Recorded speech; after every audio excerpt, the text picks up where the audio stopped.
Good evening. Welcome into another live stream interview here at Hidden Gem Sports Scouting. This is the first one of 2025. Hope everybody had a great evening last night. Everybody stayed safe, stayed warm, enjoyed the ringing in of the new year.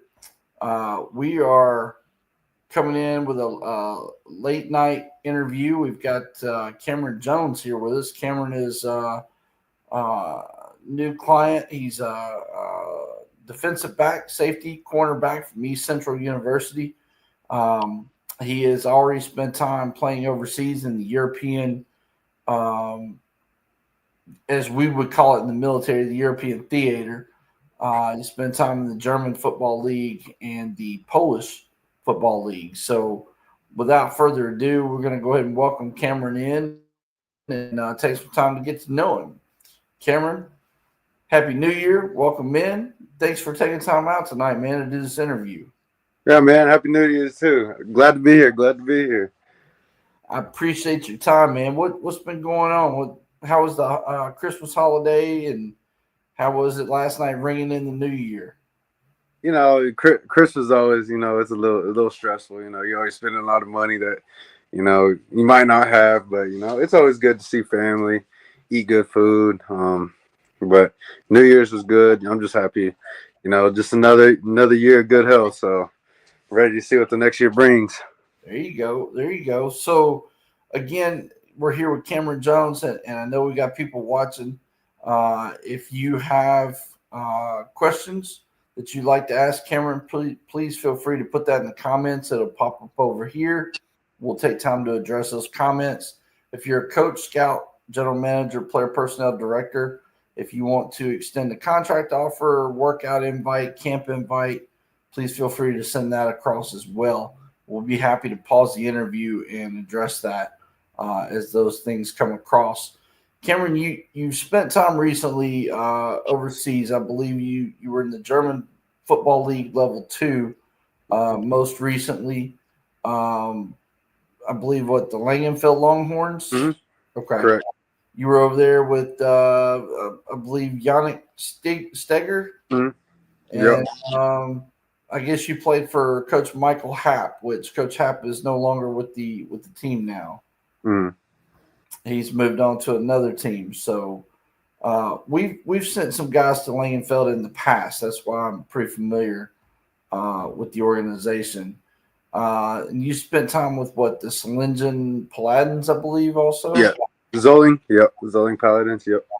I believe it's no, that's another one. Is it? I think it's Ingo. Yep. Ingo. Ingo. Yep. Yeah, Yeah. Ingo and Pascal. yeah, yeah. Ingo and I have communicated and worked together before, trying to get players signed. So, and then of course you were with the Warsaw Mets. Hmm. We've got a couple of contacts over there with their staff as well. Um, we sent uh, as you and I have talked already previously. Your brother from another, Walt James. We sent him over there a couple of years ago to play for the Yeah. Warsaw Eagles. So pretty familiar with the Polish football league as well. How was this last experience in the German football league?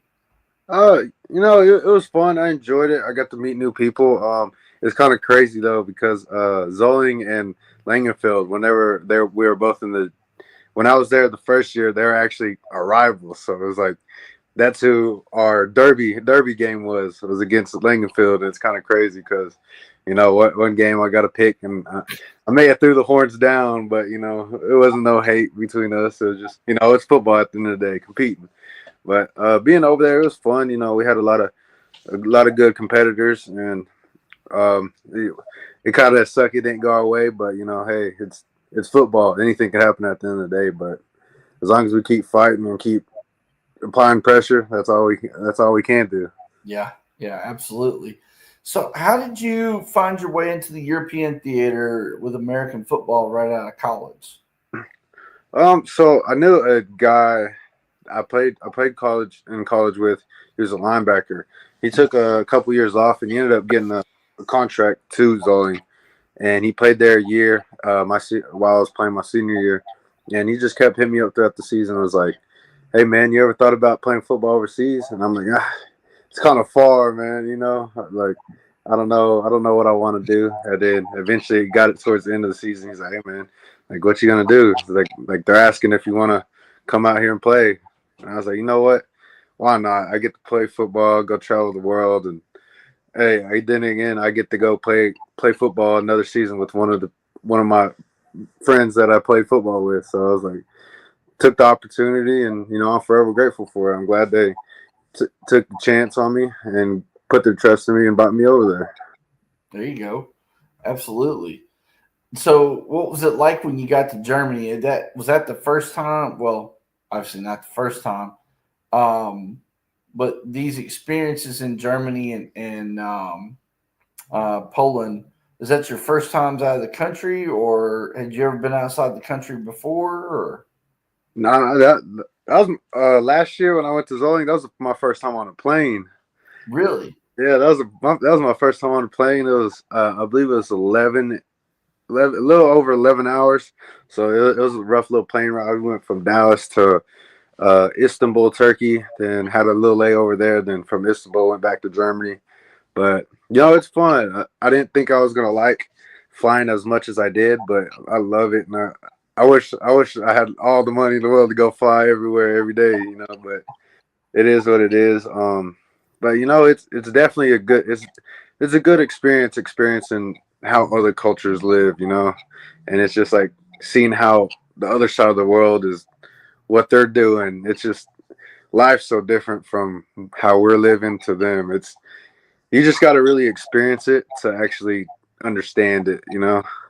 Yeah, absolutely. It's a lot more laid back, slower pace of life. They have a different set of customs and courtesies from what we do here in America, and they look at life a lot differently than we do here in America, for certain. Um, what was it like when you first got on the football field? I mean, was it kind of a natural feel, like, okay, I'm back in my environment, or was there some adjustment that took place being over there playing ball? Or It was definitely an adjustment. It's not a whole like a big adjustment, but it's like going from how we play here in the States to over in Europe, where they're still in kind of their beginning phase. They're still working it. They're trying to get it bigger, and they are making it bigger. It's starting to get really big over there, and I'm excited to see where it goes. But just as a football player, throughout college, high school, whatever it is, you're always taught to adapt. You may not have that same coach as you will the next season. So if they get a new coach, they're going to be a whole new play calling system, a whole different system scheme that you're going to play. So you're going to have to learn to adapt and learn those plays quicker and quicker. So, I unfortunately, I had to go through a little bit of coaches throughout college. So I was kind of used to that, adjusting and actually adapting to different play styles and things like that. So it really, the hardest part was just getting the plays down as fast as I can without and knowing what I'm supposed to be doing, what others are supposed to be doing next to me. And then after that, it was just natural ability, just playing football. What I've been doing the past too long, 15, however long, how many years, just comes out naturally, just playing football. Understood. What was the level of understanding of the game from the local players? Like how close to the knowledge base of an American football player or team or coach, how close was their understanding of the game to us? There's still a skill gap between players and coaches from over there and to over here, but you do still got those European players that are just they could ball. Like there's this guy I know, his name is Jacob. He played in Zolling. He was a safety, and he was he was I think he was in his low 30s, but I swear if he was a little bit younger, and he could probably play somewhere at a D2 over here. He was really good. He had great nose for the ball, great instincts, and he would come downhill, make tackles, and you'll start to like the more you play over there, you'll actually see some players that are like, okay, like if he was over here in the States, he could actually play over here.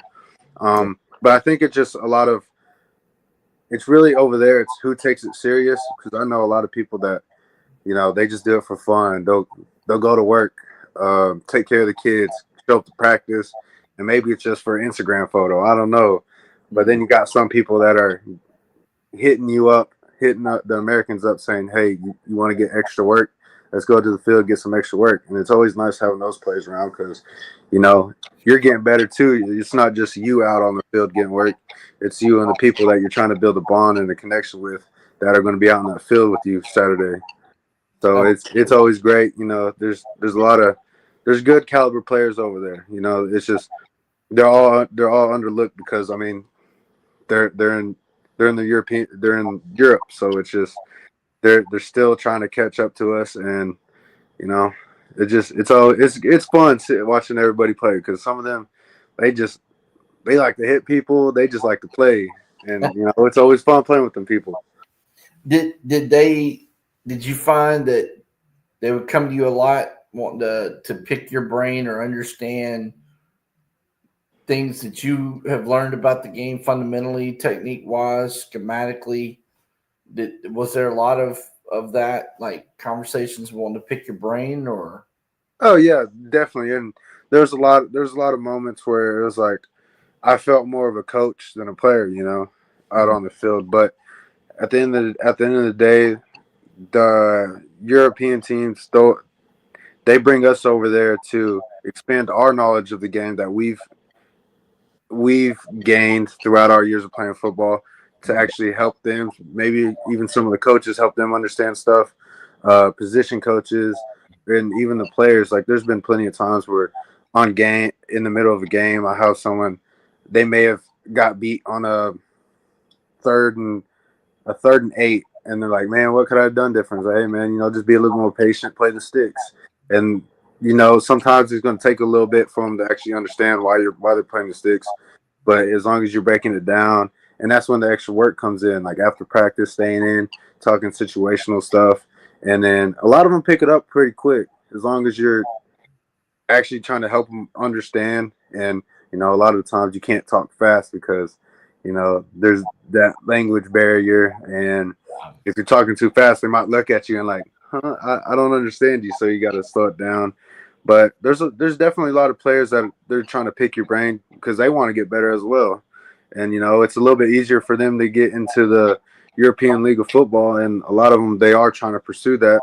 And the more knowledge they gain, the better player they become because they know they can trust their instincts. They know situational football, and it's going to help them out in the long run.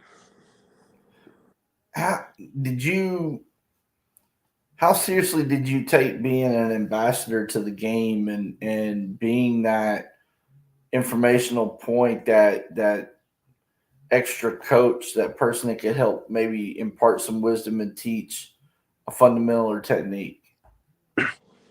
I'd say at first it was a little slow for me at first when I first came over there because I'm like, man, I'm still new, and to me, I'm a pretty humble guy, and I don't give myself a lot of credit. But like even when I first stepped on that practice field, I'm like, man, they're about to, all these Germans, they're about to come at my neck. I'm American, everybody wants a piece of me, and so I'm like, man, I can't, like, I gotta stay, like, my technique's got to be on point. Right. My mind's got to be there. I can't just show up. I got to actually sit out here and perform, be on 10, focus every play at practice because, you never know. You may sleep on some of these European players, but some, they got a little juice to them. So they'll get you sometimes. It's not always going to be, you could always dominate, but there's some players out there that they do have a little something to them, and, they'll get you every now and then, but it's just not letting it happen all the time. He may get you one play, but That's it. He's not getting me again. Right. And it's just, it took me a little bit to kind of get into that, to get that out of my head. And I'm like, man, like I'm really here not to help as a player, but also to help them understand the game a little bit more. And I didn't realize that until I met this dude, this cornerback named Marlon at Zoling. And me and him, we were pretty tight, and we would talk about football all the time. And then that's when I kind of understood that, like, man, like I could actually help these other German players, Polish players, whatever European players understand the game and elevate their game to where they're playing at the top of their level. Right. And that's when I really understood. And I'm like, okay, I got to be more vocal about coaching points, helping out different things. If I see something during game, hey, fix that. Try this. This might help. So it definitely took me a little bit, but after I understood it and like, okay, then it kind of just poured out of me because I coached a little bit right after I got done playing for like a semester of spring ball. And I knew I was kind of getting to that point because my ex-teammate that I went and played with over in Germany, he kind of told me, hey, you're going to be a coach and a player. So I kind of started that out and trying to open up a little bit more and learning how to explain different techniques, situations, and things like that. That was kind of hard for me during spring ball, but it's kind of hard whenever you're coaching coaching people that you played with. It's a little bit different. Oh yeah, absolutely, absolutely. I talk to players all the time about the fact that when you go overseas, you're more than just a football player. That you are an ambassador to the game. You are an extension of the game. And coaches here in America, you're there to also spread goodwill of the game and to share insight and knowledge of the fundamentals and techniques that you've been taught over the years that have made you the football player that you've become. Mm-hmm. And it's a serious thing. That's a serious responsibility, to have on your shoulders when you go overseas. What was your most memorable moment from this most recent season in Germany? Most memorable moment. Oh, there's so many. Like,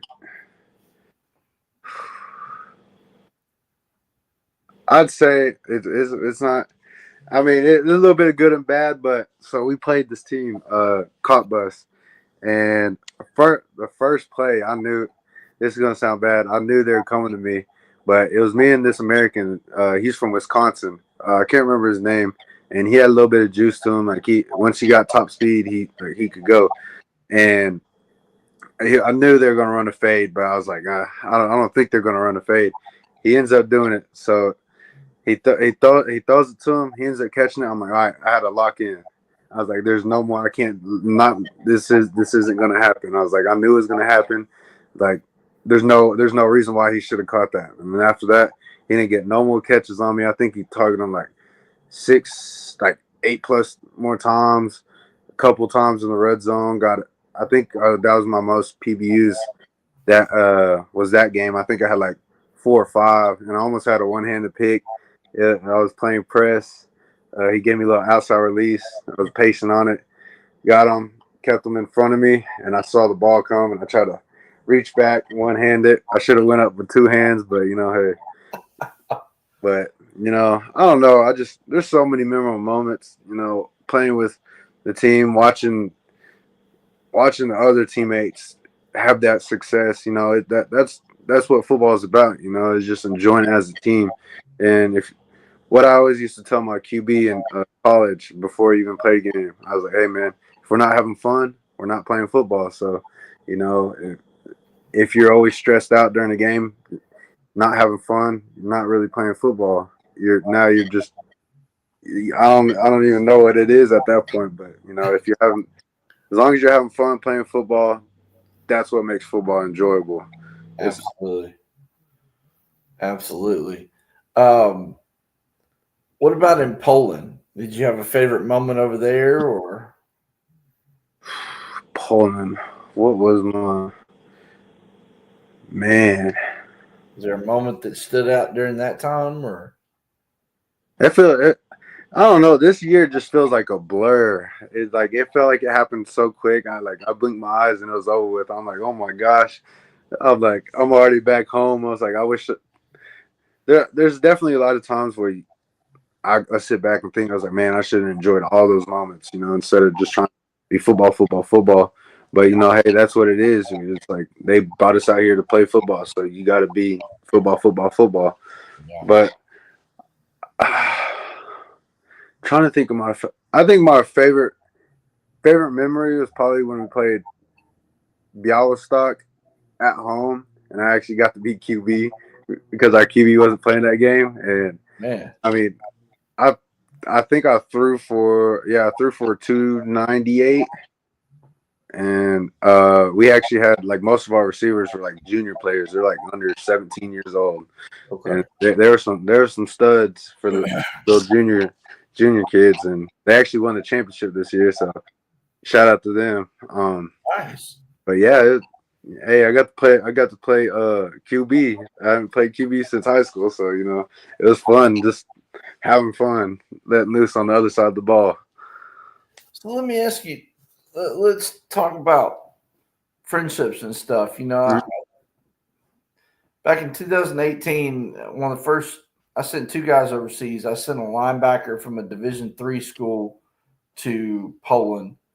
And something that he talked about was the friendships, the fact that even when he came back here to the States, the guys that he was teammates with would reach out and communicate, wish him Merry Christmas, ask him how he's doing. Is he going to come back and play again? Just different things. Do you have the same kind of friendships with your teammates that you play with over there? Do they stay in touch with you, or? Yeah, of course. Like everybody lives their own different lives, so it's always hard to keep tabs on everybody, try to hit everybody up. But you're always going to build those lifelong friendships with the Americans that you play with or you room with.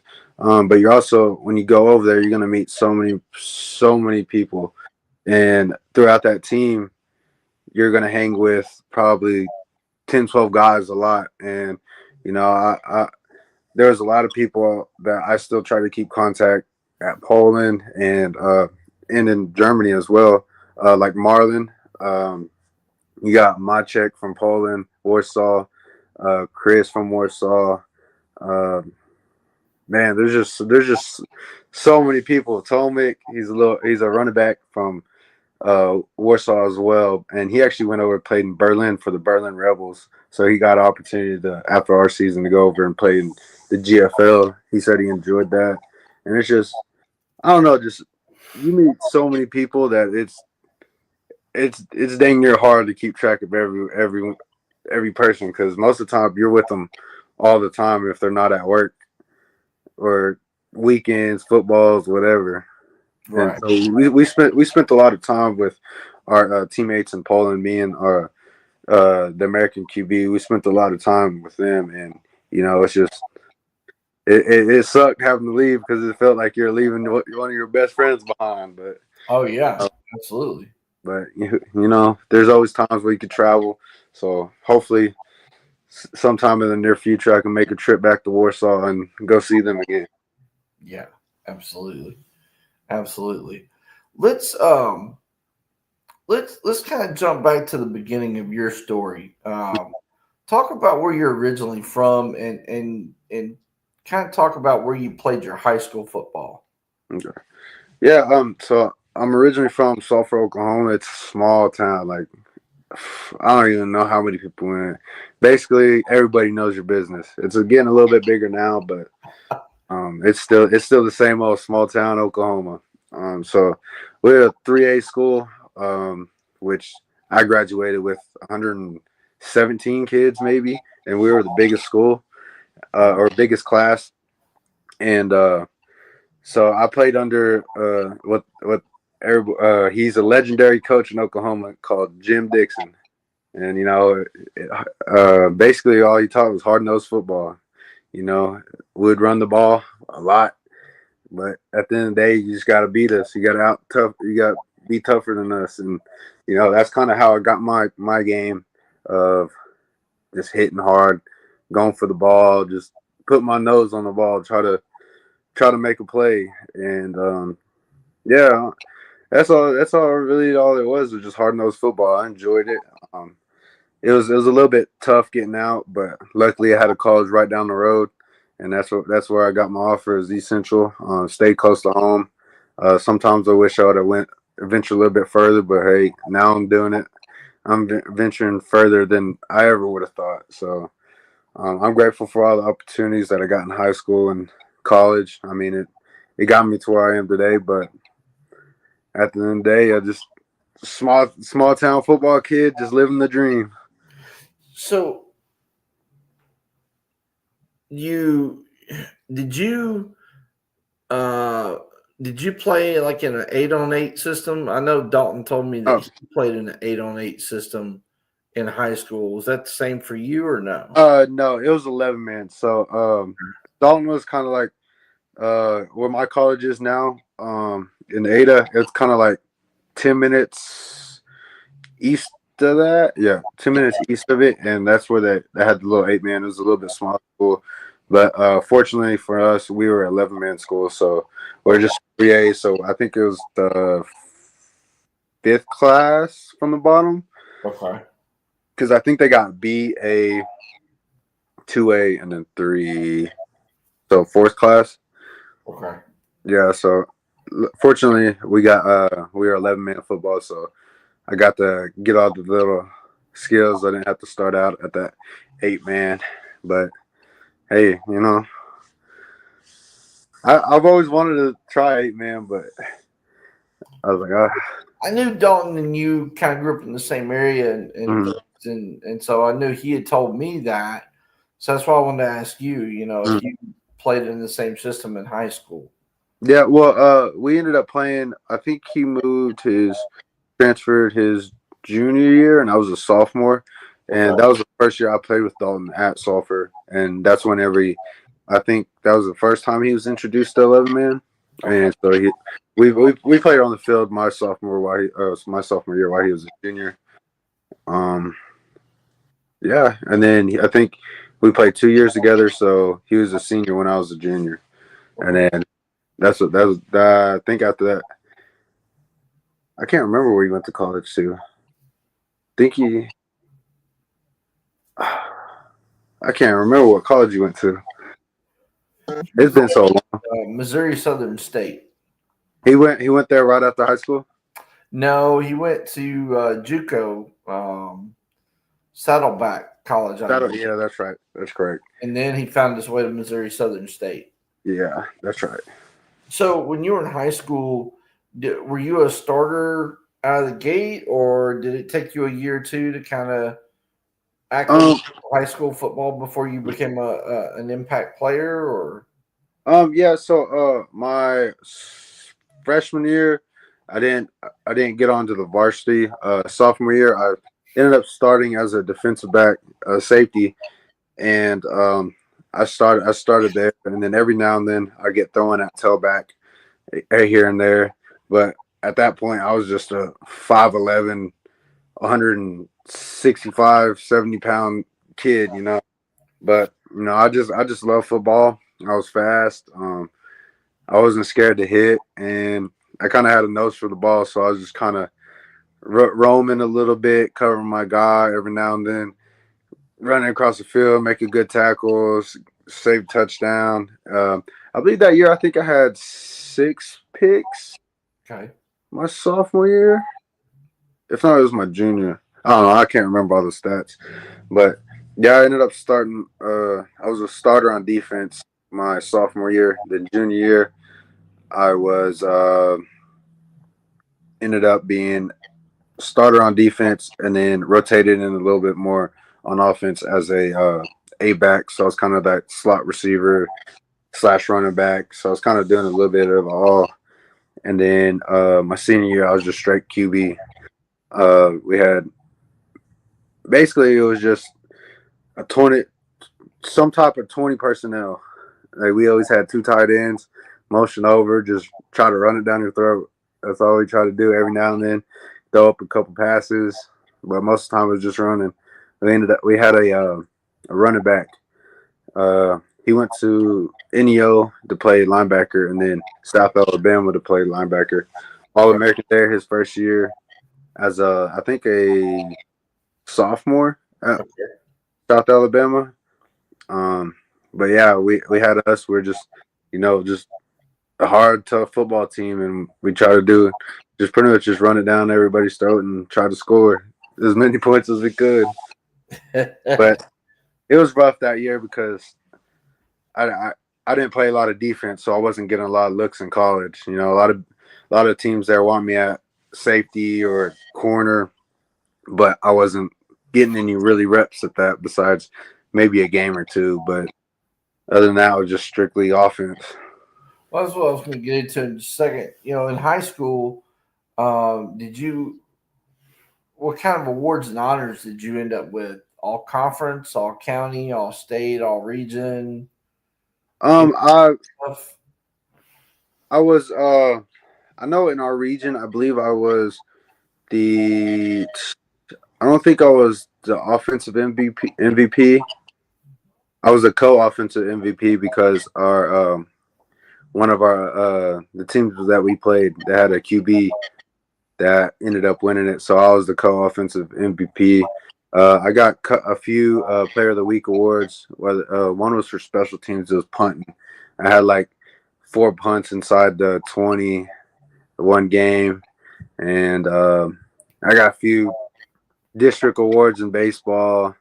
So I was kind of just everywhere, just trying to get all the awards I can. I think I was an all-star. I didn't all-state in high school, but I all-starred. But it was crazy because I knew it was going to be hard for me to all-state because I played QB only that year. No one taught me throwing mechanics, how to read defenses, things like that.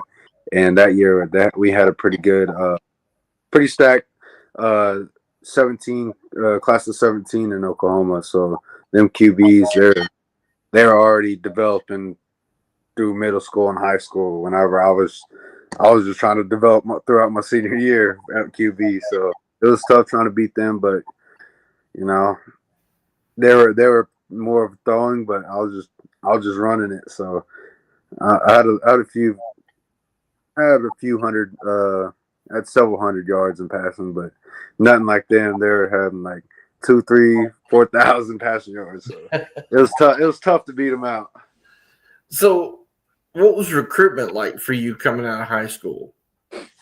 Did you have all of attention surrounding you recruitment wise, or was it pretty quiet? Or I wouldn't say I had all the attention. I definitely had some attention. I had a few. I had some D2 schools looking at me. I had a JUCO out of, I think it was Kansas.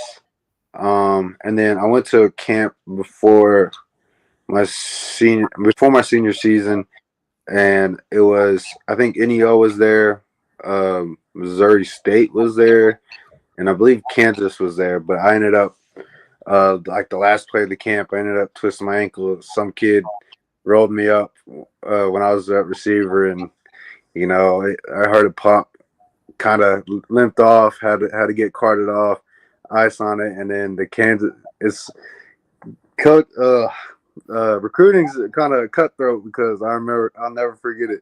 I was sitting there and that Kansas coach walks up to me, taps me on my shoulder and says, "Well, you had a good camp." And it walks off. I was like, oh, I was so heartbroken. But I mean, I got determined and finished out my senior season. Ended up only with one offer just because I went to the camp, played DB there when I was playing straight offensive reps the whole time, and they're like, "Yeah, if you come here, we're gonna switch you over to safety." And that was my only offer, and I was like, "Hey, if they're gonna put that much trust in me to be the only offer, I'm gonna take it." So I ran with it. Redshirted my freshman year. Sadly, due to grades, I didn't have the best grades in high school, but so I had to sit 1 year, but I'm grateful for it. They developed me as a kid coming out of high school, so they put me through development, got me bigger, faster, stronger, developed me more knowledgeably, and I learned the game a little bit more, and then came back that redshirt freshman season. Got a few reps, got some reps in, rotated in at nickel, and then from there it just took off. I just after that season, just straight starting. So I was kind of I wouldn't say that guy, but I was one of those guys that they put me on the field because I was doing the right things. Yeah. So you had one offer, Mm-hmm. pretty much. So you chose East Central University, obviously. Um, what was it like knowing you were going to get to stay close to home and play college ball? Um, yeah, at first I was like, man, all these people they getting offers, they're going to Colorado, they're going to all these other different states, and I'm like, man, I'm close to home, but I was like, at the end of the day, my parents, my family get to come watch me play football, so that's a big plus. I know I got some people out in the stands support me, and sometimes that's all you really need. And at first I was like, man, I wish I would have got a little bit away from home, but I'd say after that first semester, I kind of we got new coaches in, and I knew I made the right decision because the coaches they brought in, and they really helped me grow up a little bit because it's like, man, like if I don't get my stuff together, I probably I won't even be playing football, whether that's school, work ethic, or whatever or whatnot. And we had a coach that always yelled at us, and not always yelled at us, but he'd get on to us if he messed up. And it's not fun listen to him yell at you and film. So it's like every day at practice, you're just going at it. You're competing every rep, and that's definitely what made me the player I am today. And definitely a lot of credit to that coaching staff that came in after my first semester. So it was. I enjoyed it. I'm grateful for it. Looking back at it, I'm grateful for it. So, in the course of your career there, according to your college bio, you logged 43 games played in your career from 17 to 22. Um, you had 131 solo tackles. You logged in 81 assisted tackles for a total of roughly 212 tackles. You had 6 tackles for loss, no sacks, 4 interceptions, 17 pass deflections, 5 forced fumbles, and you had 2 block kicks, along with 3 fumble recoveries. So you had a pretty active college career. I mean, you're pretty active on the field. Yeah. I mean, at the end of the day, I was just trying to do what I could to help our team win. And the first couple of years it was definitely rough because we're still all trying to, get our chemistry together. We just got new coaches and all that, but the coaches that we had, they knew what they were talking about. We had to put it out on the field, and I knew that if I wasn't performing, why would anybody look at me and think, oh, he's not performing, so I don't have to perform. So I'd try to come every play, bring my hardest, leave everything I got out on the field. Because if they see me doing that, they're like, man, he's out here putting his body on the line. Well, I should be putting my body on the line too to try to win. And I knew that the longer if I didn't get the ball back to our offense, we might have been out there a long time. And there was times where I'd be so tired after games. I'm like, nah, I'm not doing that. I'm getting the offense the ball back. So I try to get the ball back as often as I could to get off that field. That's pretty cool. Yeah, you like I said, you had a very productive college career from a number standpoint. Mm. You were a tackling machine for sure.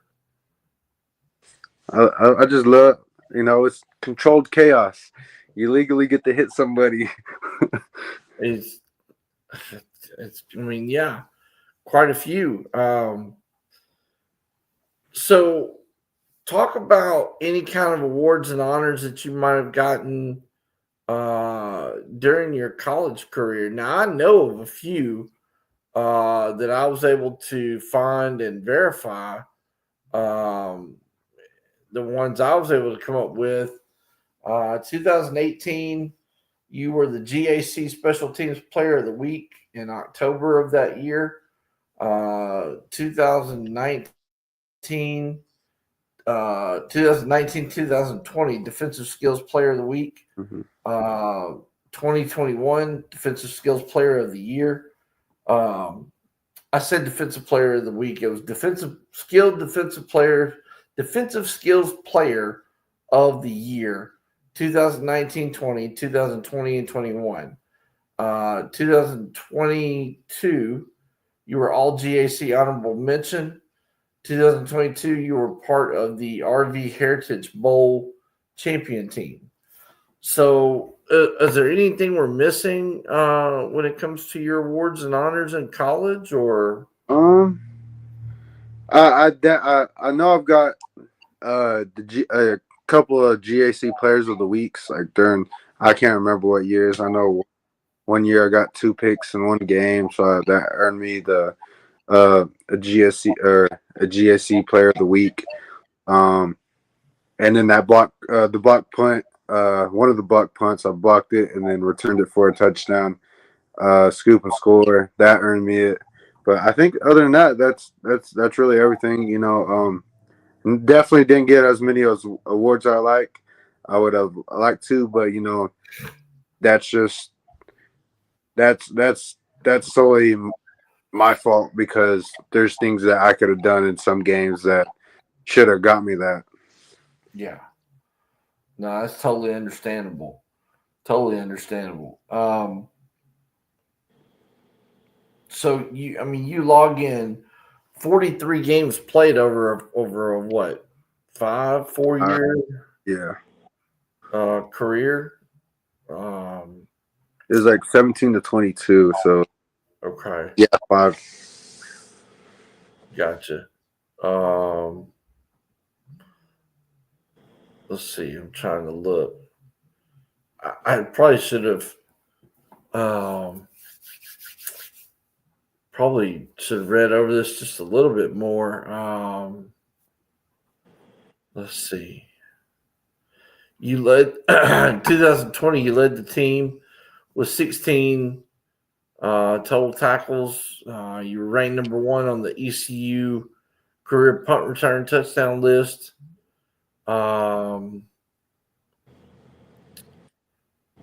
Yeah, I mean, all in all, you just had a really productive college career. Mm. You were really active. What do you remember most about your college career?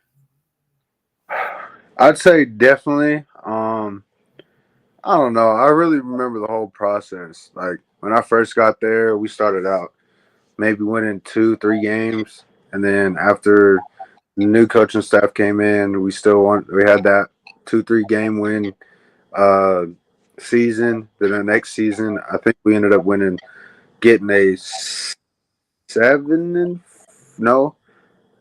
I think we ended up having like another like 3-win season. Then that next season we ended up going 7-4. Then COVID hit, and then we're having to start from scratch. But yeah, it was a blessing because we brought in that year before. We brought in a group of like 100 over 100 freshmen. So like we basically we're starting over fresh. Yeah. And we played that one season. Then we had a pretty good season, and COVID happened, and it just gave us that chance to actually grow together and bond and learn get our chemistry tight. And we came out that COVID season that next spring. Ended up playing SMU, that's in our conference, beat them. Went and played Harding, that was in our conference. It was more of a scrimmage, but they didn't get nothing on us. We played it like a real game. So technically, if you want to say that we beat them, just not by books because of the scrimmage, but then we ended up going to Tarleton State, and they're freshly going to FCS, and they're thinking they're about to walk all over us, and like in our minds, we're like, man, if we lose, then that's what everybody expects from us, but we're not about to just go out here and lay down for them. So they jump up on us early by a touchdown, and then after that, we all just started clicking and ended up beating Tarleton State that COVID year, 20-14 or 21-14.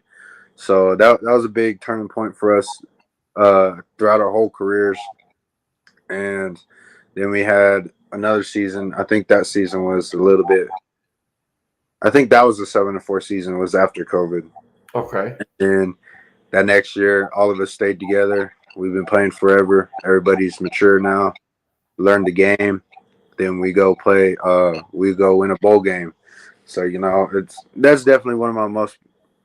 It's just a process of it all. How we started from really a bottom team to actually being a team that's leading the nation in turnover margin. Like we were number one. We were number one in a lot of in most of the conference stats, and then we're top 10 in a lot of the national stats. So we were just competing, and we all trusted each other. We had that chemistry. I knew the person next to me was going to do his job. The person next to me knew that I was going to do my job. So it just worked out for the best of everybody, and we've been playing together, and we all just play off each other, creating turnovers, giving the ball back to our offense every 3 times a game. I think we were averaging like 2.5 to 3 turnovers a game. So like we were getting that ball back for the offense. So it's just that was the most enjoyable moment, was just being able to enjoy that with my brothers around me that I watched grow up from a little freshman to juniors. Sure, absolutely. I wanted to pull this up for a minute. This is your film from college. Just wanted anybody that's watching or will see anybody that will see this in the coming days, wanted to kind of just show a little footage here of you in action in college. If you want to, feel free to talk us through one of the plays. Let us know what's going on, what you did, why you did it. Nah, this one, I wish I would have got a little bit more depth, but I trusted that corner to do his job. It's Keontae. He always did his job. This one, I had a little dead legs, so I couldn't pick him up. Now this was a big boy right here. I couldn't let him run over me though. I had to stay my ground. What about this play right here? And we're in a cover 3. I was playing like a buzz technique, so just got that strong hook, and I knew they were going to run the ball, so I just kind of creeped in. As soon as they snapped the ball, read the tackle, and then just shot my shot.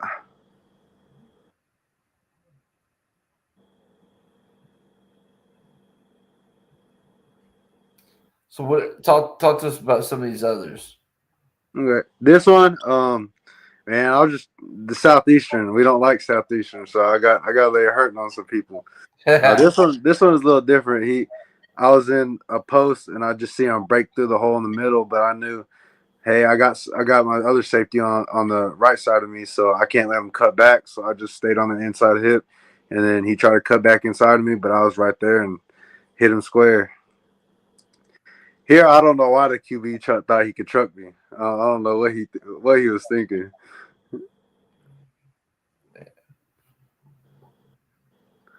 This one is just instincts. I saw the QB take a 1-step drop.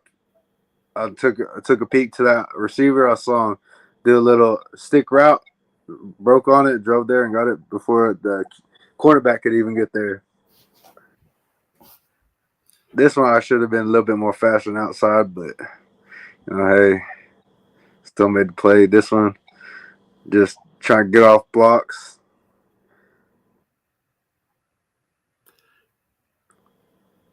This one, I definitely could have had a little better break, but I was just stopping the play before they could get it, before they could hurt us anymore. You fly around, that's for sure. You lay the wood when you hit people. I try to, and just stay near hip. If you stay near hip, you ain't never gonna get shook. So you finished up at East Central. Coming out of East Central, did you think that you were going to have a chance to play in the NFL or CFL or UFL? Did you think you were going to have any attention coming right out of the college football world? Or It really no and yes. One, no, because it's hard to get out. I mean, they say it all the time. If you're a baller, it don't matter where you're at, they're gonna find you. right? But it a lot of people don't know that it's also a very small percentage of people that actually get to go and play. And I didn't pursue it as much as I should have out of college because I got the little got the opportunity to go overseas and play football, and it was something that I always wanted to do. And I talked to some of my coaches, old coaches, about it, and they're like, "Hey, man, it's like that's something you want to do, because they're trying to get me into coaching." I'm like, "Hey, I got this opportunity to go play ball," and they're like, Yeah. "Hey, man, go play ball. Coaching's always going to be here. So when you get back, just hit me up." And I definitely should have pursued it a little bit more. Probably should have got an agent right off the bat, but I don't know. I think at that point, I was still kind of figuring out: is this something I truly want to do, or was it just helping me get through college? Yeah. But it's definitely something that I come to realize, like, this is something that I want to do, and this is something that I do take very serious, and I want to perfect my craft in. But back then I was still kind of, I think I just turned 20. I think I was just like 20. I don't even remember how old I was. I think I was just 22, and I was just kind of still living life in a way, and I don't know. I didn't take it as serious as I should have right out of high school, but you know, um, we also didn't have a lot of NFL scouts our senior year come out, and a lot of people weren't talking to us, but I had my DV coach trying to help us out, trying to send out film and things like that. But if it don't get in the right hands, it's kind of tough to get out there. Yeah. Yeah. Knowing that you weren't necessarily getting that attention, was it discouraging not knowing where your football career might go from that point after college? Or Um, uh, I wouldn't say it's discouraging because God always has a plan. If it's in His will, it's gonna happen. But at the end of the day, up to that point, I kind of knew I still had the opportunity to go play football overseas, and it may not have been the level that I wanted to go, but it's still opportunity to go see new things, go experience a different culture, and still be able to play football, and actually play football around somebody that I played with in college. Like, that was something that was also big to me because I'm like, hey man, like, I'll be comfortable because I know somebody there. Like, I'm living with somebody that I already know. Um, but yeah, at first it was a little. I was like, man, I'm not getting nothing. Like, like I think I might just this might be it for me. But that's also what comes down to the game of football. You got to play every play like it's your last because you don't know when your last play is.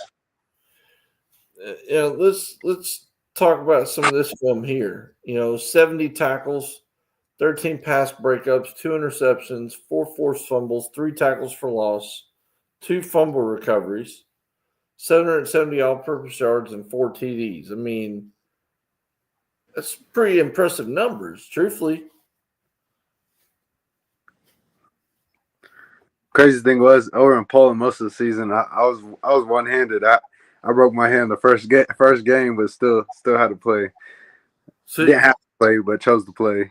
so you played an entire season on a broken hand. Hmm. Jeez. I'll send you the X-rays too. I still got the pictures of the X-rays. Wow, that's crazy.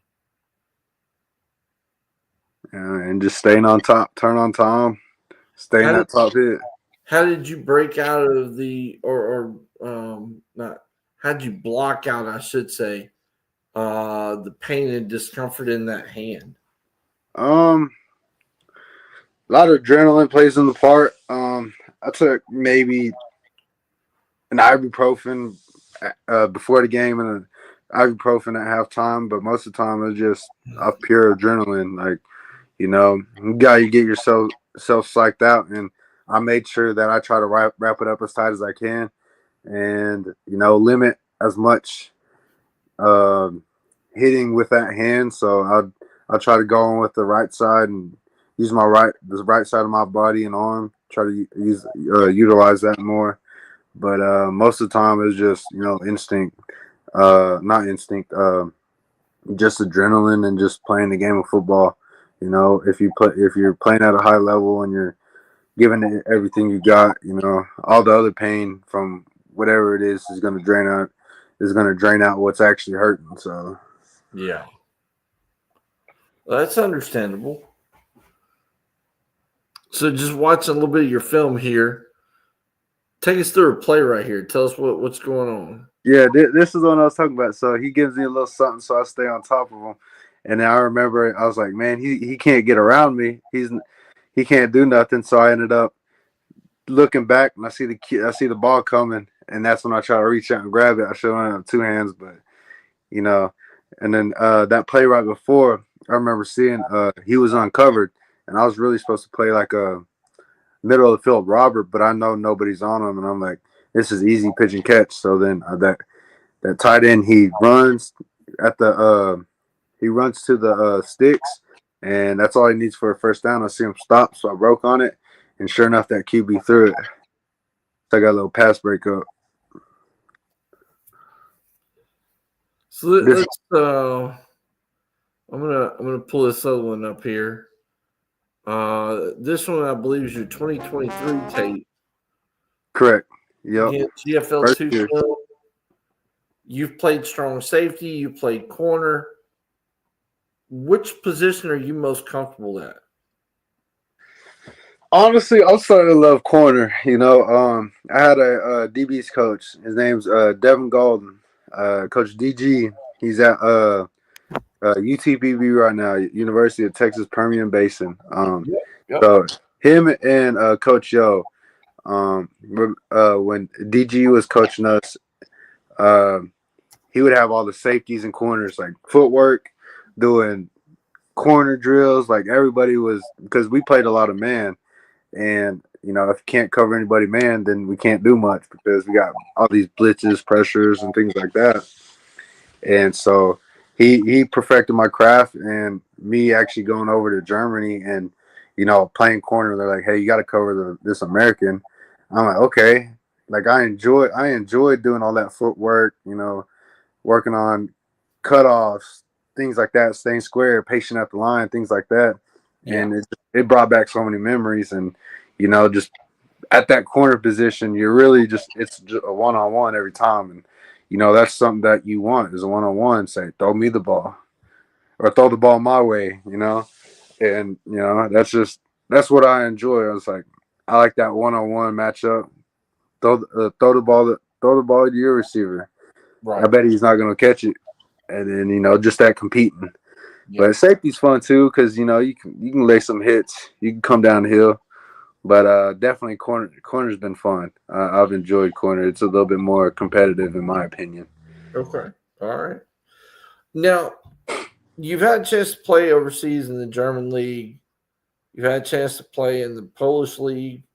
What are your immediate goals and plans as far as leagues and levels that you want to attack next? What's in your immediate sight?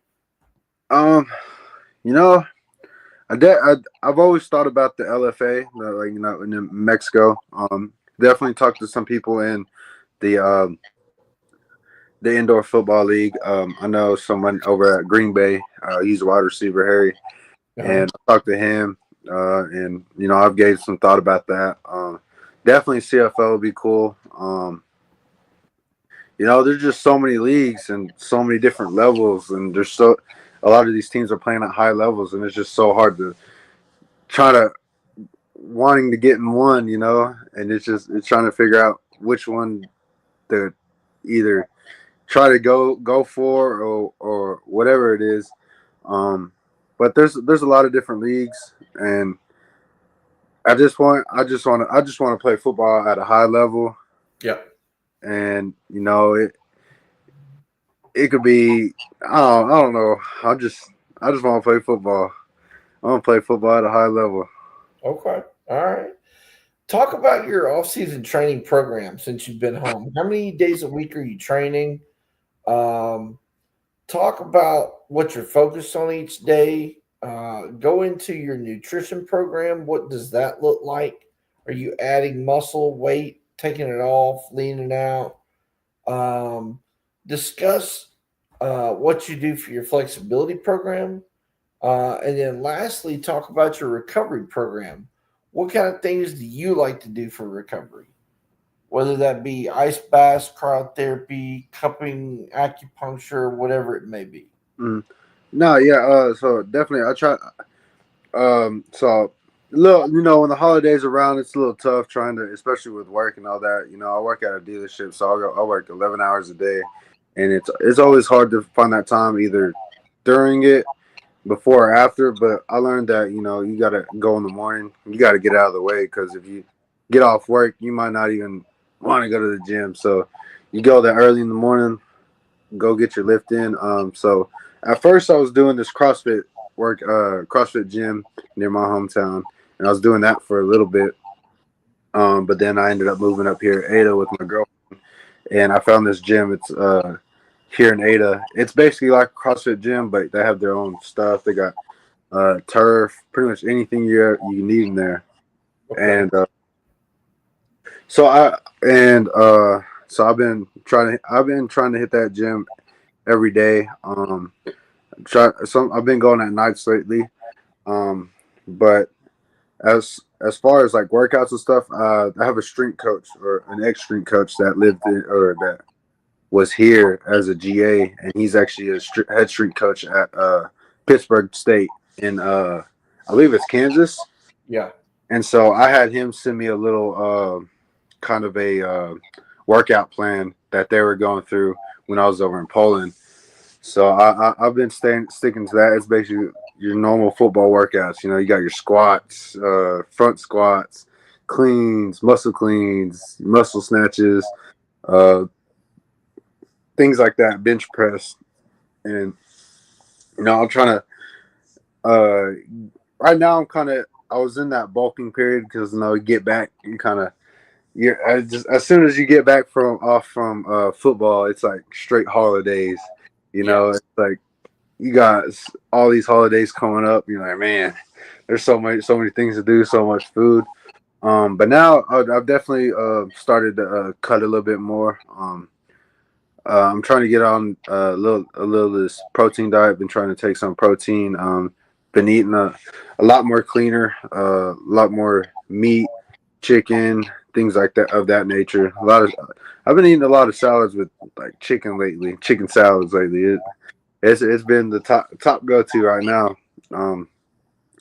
But yeah, so around my where I stay at, it's kind of hard to find like a cryo place. I don't even think they have a cryo place. But definitely, I was actually about to order a sauna and ice bath here soon, so I'll have that in the house. So after workouts or before I go to bed, hit the ice bath, sauna, and things like that, things of that nature. But as far as flexibility and all that, I kind of do the stretching on my own, to where it's just your normal stretching out 15-20 minutes. But I also thought about, there's this place here that does yoga, and we did yoga in college. with one of our coaches, and that was probably the most flexible I've ever been in my life. You know, at first it's a little hard, but after you get the technique down and learn how to breathe, control your breathing and all that, after a month, you never thought you were that flexible in your life, you know. And so I'm thinking about starting getting to that. I just got to find the right place too. But you know, like I said, it's very hard with dealership hours. You know, 11 hours. And with us, small town, not everything's open after I get off work. So it's just finding those places that are open early enough in the morning to where I could go in and get work in before I have to go into work. Okay. All right. I got you. What do you like to do for recovery? What type of recovery things do you like? And I don't even know if you consider this recovery. I like playing golf. You know, it just eases the mind. You know, it gets all the stress out of you. You know, just because you know if you're all stressed, you're gonna be tense all the time, and even though you stretch and do all this, you're still gonna be just a tense person. And I feel like that golf, even though you know I'm not great at it, but it just eases the mind and kind of relieves stress and all that tension built up in your body, and it lets you get the.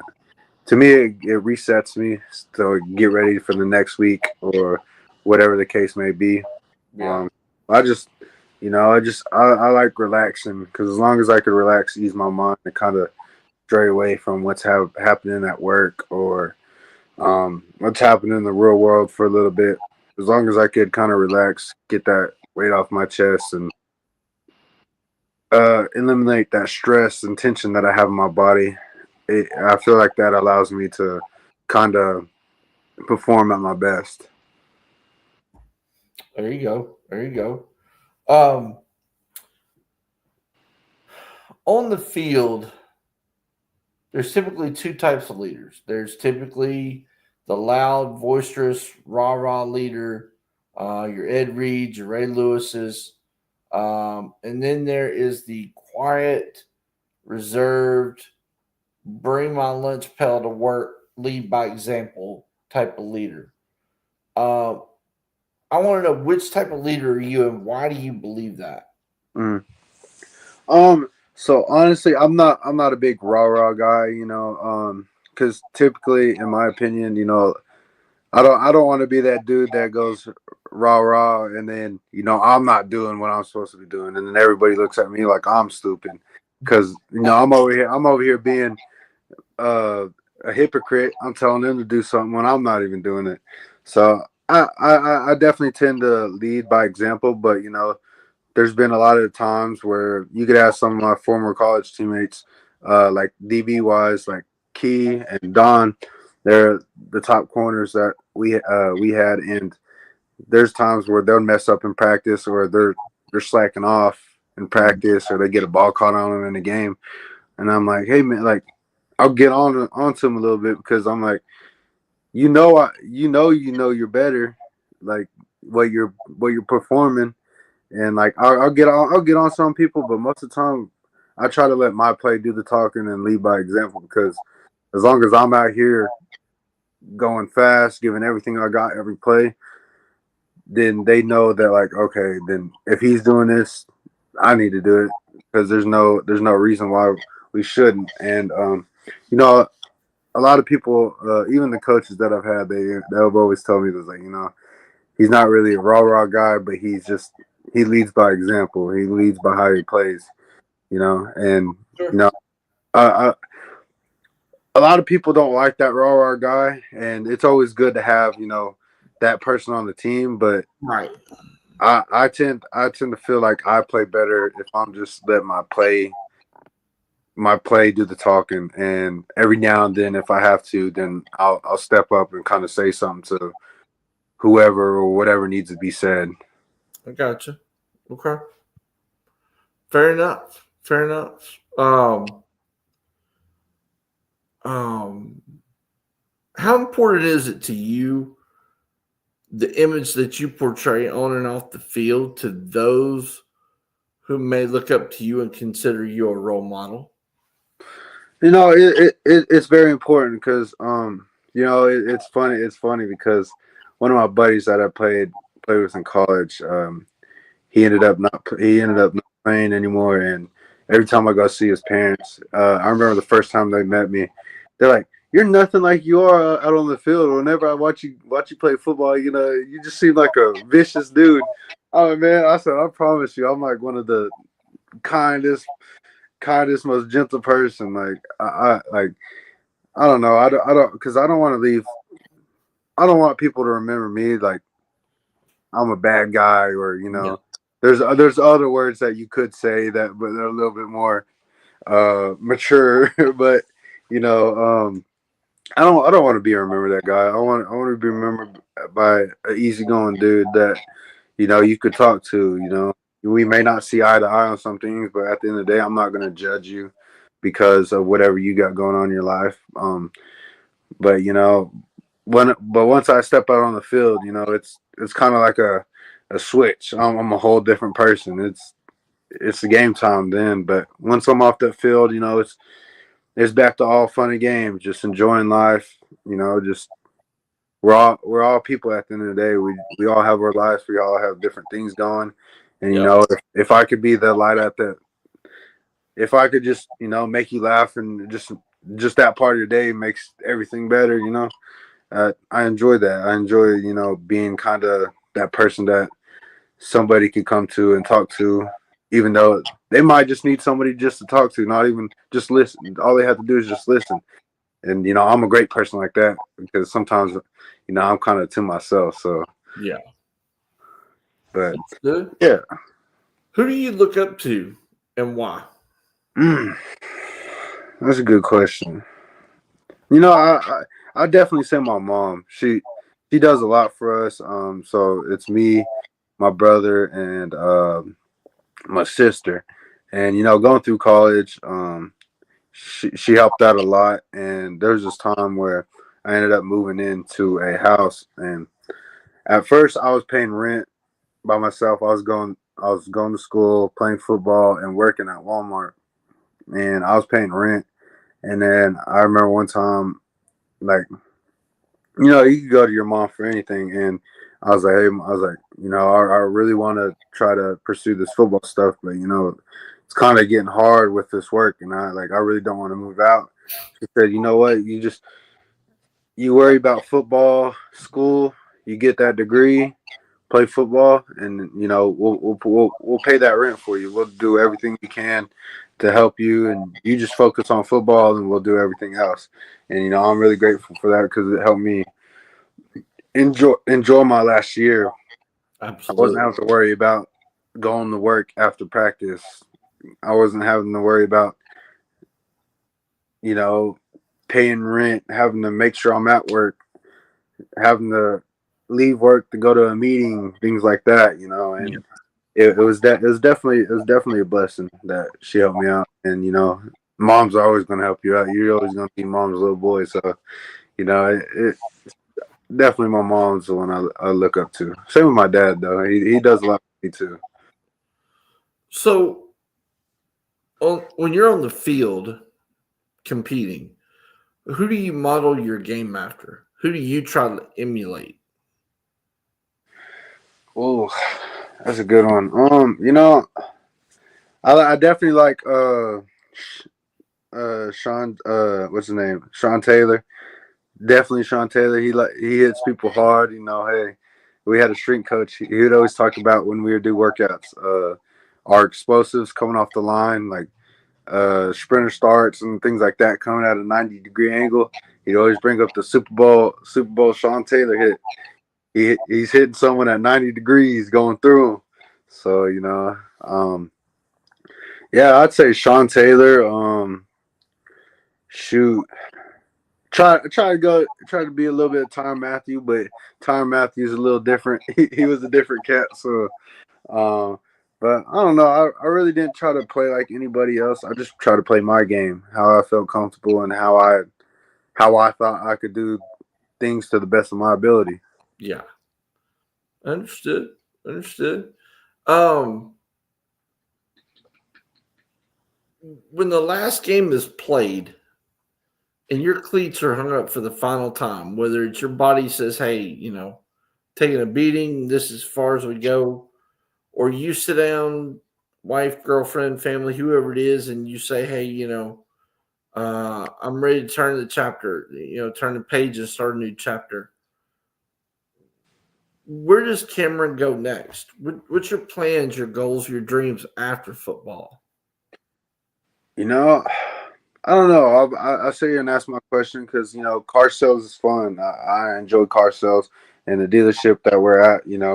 We don't try to put people in cars and payments in situations that will hurt them in the long run. And I'm very grateful for this dealership that they gave me the opportunity to come on with no experience and actually, try to build something there. And but that's cool and all, and I enjoy it. But I really think my goal is to stick around the game still, and it'll be coaching, whether it's at the collegiate level or it's at the high school level, trying to get kids getting those offers that I wasn't able to get, being that role model to help them kids get out of that town that they're in or wherever it is. And that's just something that kind of I want to do, whether it's back to my hometown, help grow kids and get them out of the small town Oklahoma and get them off to bigger and better things. But at the end of the day, God knows what I'll do, and it's just me trusting the path that I'm on and enjoying it while I'm on it, because you never know when your last time on that path is.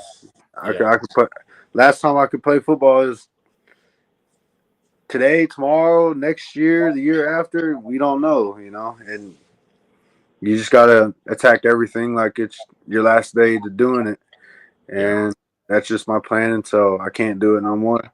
And then when that time comes, I'll know what I have to do next, and that's probably coaching.